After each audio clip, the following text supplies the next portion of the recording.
Hi guys, it's me again.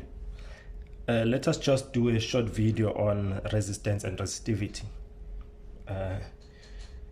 In a previous video we spoke about the current, which is the flow of charge, and we have defined the factors that affect the flow of charge.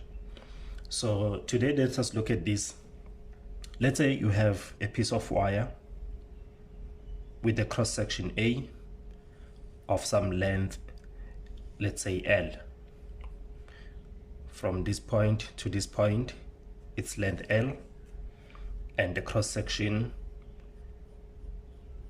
it has an area A as we defined in the previous video. Inside this wire, if you look or you use a microscopic camera, you will see that there are electrons, and these electrons are flowing in a particular direction. Let's say they are following from left to right. These are the electrons. If the electrons are flowing from left to right, it means that you have an electric field that is moving from right to left, opposite the electrons. So this is your electric field. And of course, we have shown that you can apply the potential difference, VD, the potential difference. So if you know the potential difference, you can determine what is your electric field. So an electric field is equals to the potential difference divided by your length L. And of course, this is when you assume that you're working with a uniform field. If you assume that you're working with uniform field. So this is how you can determine the electric field. But the flow of current or the flow of charges, it depends on the number of factors. What type of a material that you're using. Is it a metal? Is it an alloy? Is it a semiconductor? It depends on the number of factors. So if we look at it in that way, we're now introducing the concept of resistivity. So the resistivity, it depends on the number of factors, what type of a material you're using, how small, how long or how short is that material, what is the area of that material.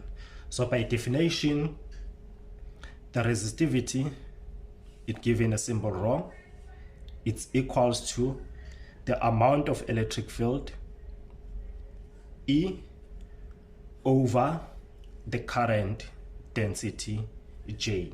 So in the previous video we have defined what is J, but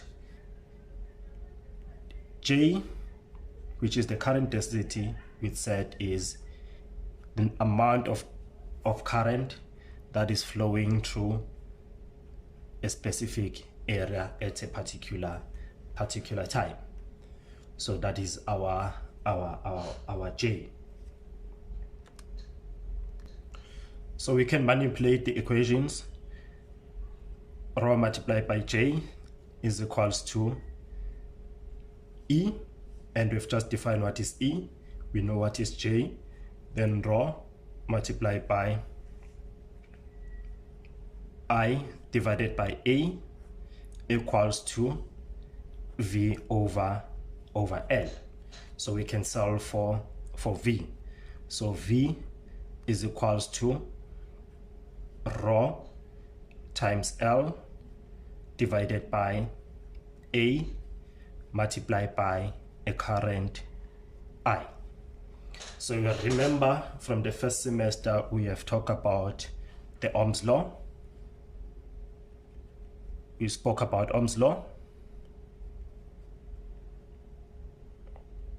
and we have defined Ohm's law as V is equals to the current multiplied by the resistor. Therefore, if you look at this equation that we have just derived, we have V and we have rho multiplied by length divided by A multiplied by I. So in simpler terms, this is what we call your resistance.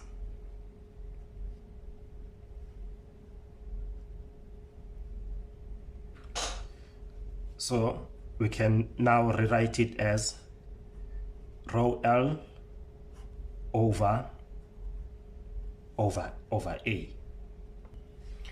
So what does this tells you is the resistance depends on the resistivity, what type of a material that you're using.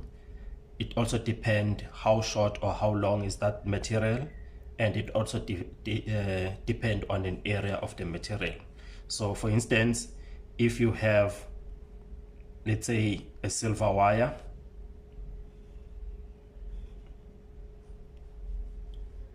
of 3 centimeters and also the same silver wire of,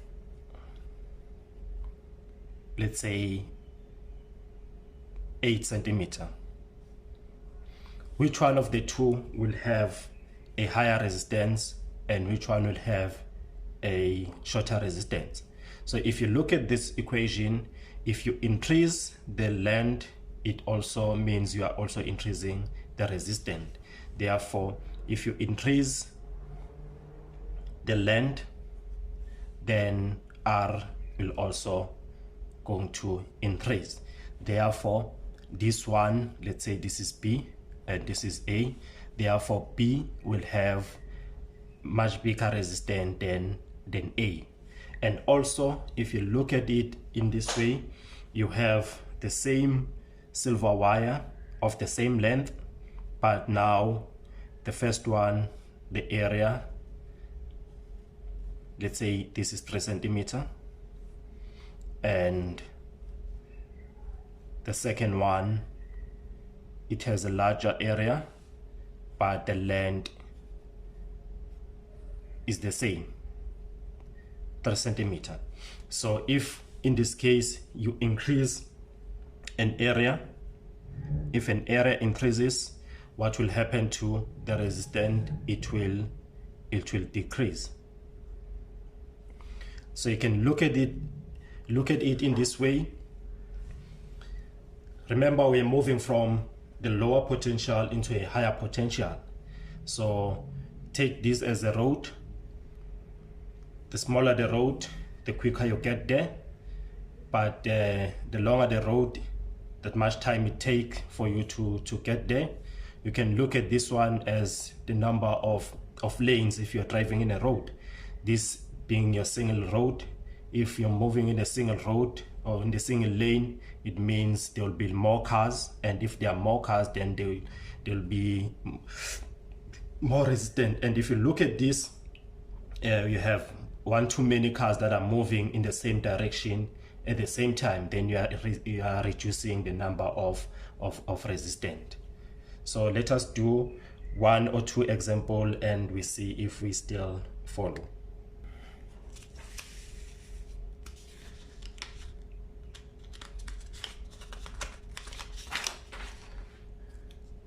All right, let's say you have a copper wire.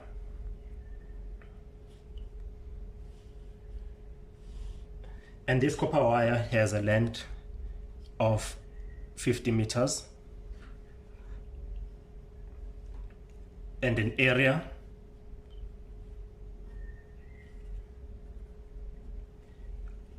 of, let's say, 8.2 times 10 exponent minus 7 meters squared. And remember, it's a copper.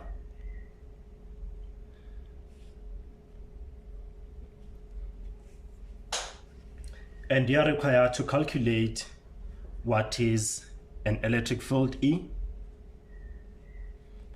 what is the potential difference D, V, and what is the resistance.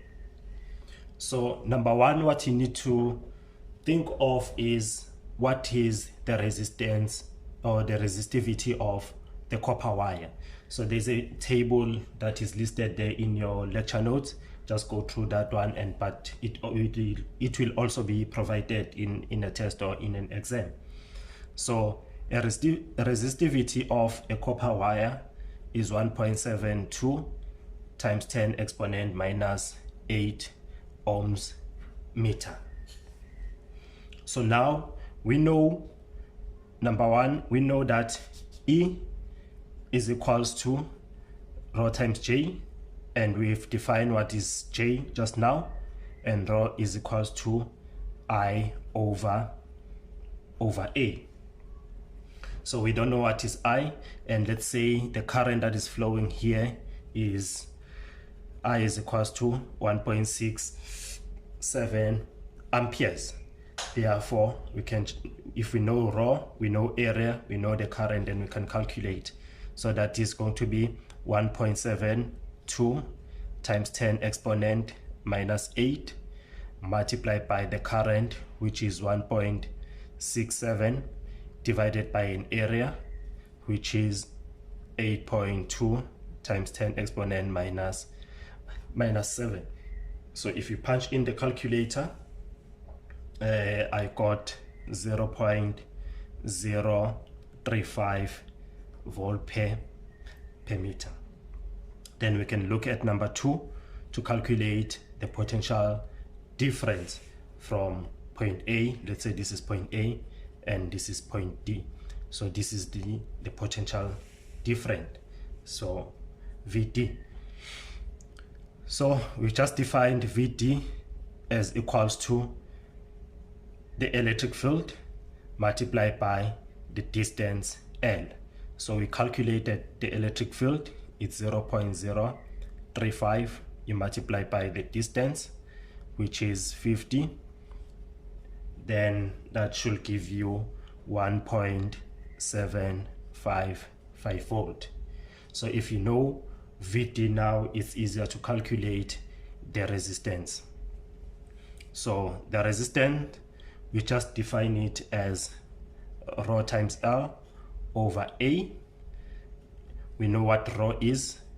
It's 1.72 times 10 exponent minus 8 multiplied by a distance of 50 divided by A, which is 8.2 times 10 exponent minus 7. And if you punch in the calculator, that should give you 1.05 ohms. Alternatively, you can use that other formula, R equals to V over I, which is equals to the volt we've just calculated here. It's 1.75. You divide by the current, and we know the current, which is 1.67, and that also should give you 1.055 ohms. So that's how you attack or you deal with resistance and resistivity. So what is important is to take note of what type of a material that you're using. And in most cases, we assumed that we're working on the room temperature, and we just stick to our resistivity as it is. But you will see as you move along with physics that the resistivity, it also depends on the temperature. So once we introduce the temperature factor, then it changes the amount of resistivity, because the resistivity, it depends on temperature. Resistivity depends on temperature. At room temperature, it behaves differently. If you expose it to temperature, it behaves differently. That's why in most cases, if you look at the wire, if you introduce a wire into higher temperature, sometimes it becomes a superconductor. So those are the factors that we will learn about them as you proceed with physics. Thank you.